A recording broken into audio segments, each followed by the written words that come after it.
Wow, hey people. So happy summer if you celebrate that, but I am on my summer break, so I decided, like, why not just make a sit-down video, because I do have the time, and talk about the last 4 films that I've seen. So yeah, I just thought we could sit down and talk about the movies that I've been thinking about and that have lingered with me. So the first film I wanted to talk about today is a film called Cold Souls. It's a little indie film I found while like randomly scrolling on Tubi, directed by Sophie Bartz, starring Paul Giamatti, which literally everyone loves, we all love, so I had to tune in. And I wasn't disappointed. This film was shot and captured so beautifully, had my attention the entire time. I think the sets and the color grading was so satisfyingly like cohesive. They had a lot of blues and whites and just very like, you know, symmetrical shots, which I appreciated. And it was like, it's the sci-fi indie film, let me be specific, that is about like this depressed and lost man who finds no meaning in his soul anymore, and he's like an actor and he feels like undirected and he just feels I guess lost. Yeah, so he finds this ad in like the telephone book or something, and he like gives up his soul and puts it in a storage place thing, and he storages his soul, and he lives with only like 5% remaining, so he's soulless, but he still has like 5% remaining, I guess. And it's this funny perspective of like this man going through like an epiphany and losing his soul, trying out another soul, not enjoying that soul, missing his original soul, like his own soul that he was born with, but then Russians stole it and he went to Russia to get it back. And girl, the rest is a mystery. No, but he got it back, and just at the end of the day, we learned that keep that soul. Don't sell that soul. Keep that soul. Like, keep it, girl, keep it. No, but it was a beautiful and comical way of just telling this man's story. Love a sci-fi, and I had a lot of fun. Yeah.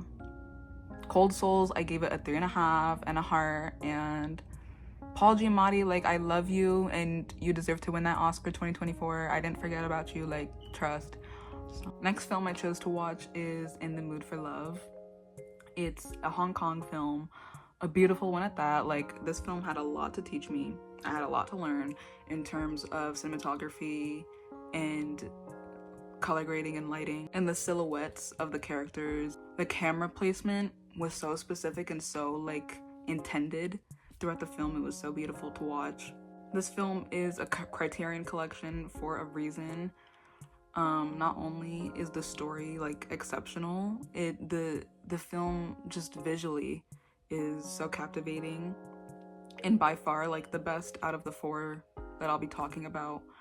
I'm just still like mesmerized. There were so many shots to think about. I need to like make a mood board of the entire film. That's how beautiful it was. I need to create like a little slide, and not like a slideshow, like a collage, because every shot was just beautiful, and the couple and the tension, and oh my god, they constantly torture each other throughout the film with like the lack of like touching and movement and like the strict choreography they kind of have, because the touch is very limited. They also like have these weird like, it's not weird, but like, well, these moments where they like role play each other's spouses, because the story is that they like connect because their spouses are cheating on them with each other. So their spouses are together cheating on them, and then they eventually like fall into like the same accident, I guess, into the same behavior, which is eventually why they have to leave each other. But they pretend to be each other's spouses and role play what confronting their spouses would look like.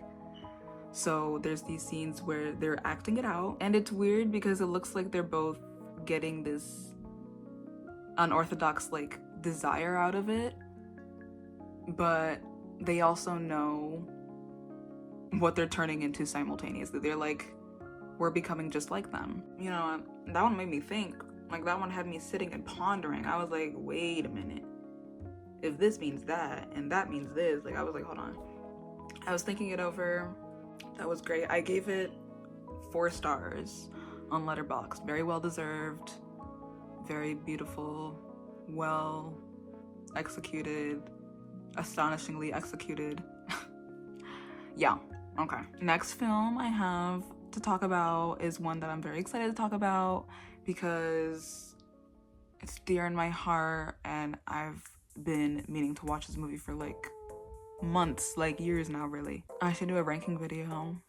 Nobody wants my opinion, but I should do a ranking video, and I should rank all of Quentin Tarantino's films, and then I'll get like mad comments like hating on me because my opinions are trash and my taste is not the best. But let's talk about Jackie Brown. She's a femme fatale. She's a 44-year-old femme fatale, and I stand by it because she's managed to snag every man that enters the film, and she manages to make them trust her and believe every word that comes out of her mouth and use them to her advantage. She did it with the cop, with Michael Keaton. She did it with Samuel Jackson, Ordell.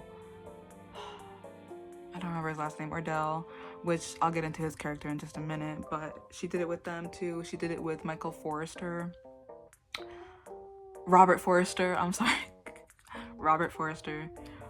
So with Ordell's character, you know, I love Samuel Jackson, and of course, like, his performance was like perfect. It was stellar, like nothing wrong with it, but it's the writing and his character development that kind of annoyed me. He's like a cold-blood murderer. Like, he's very scary, very intimidating. The first kill did catch me off guard. I was like, okay, why is this shot extending, and why are we following his car?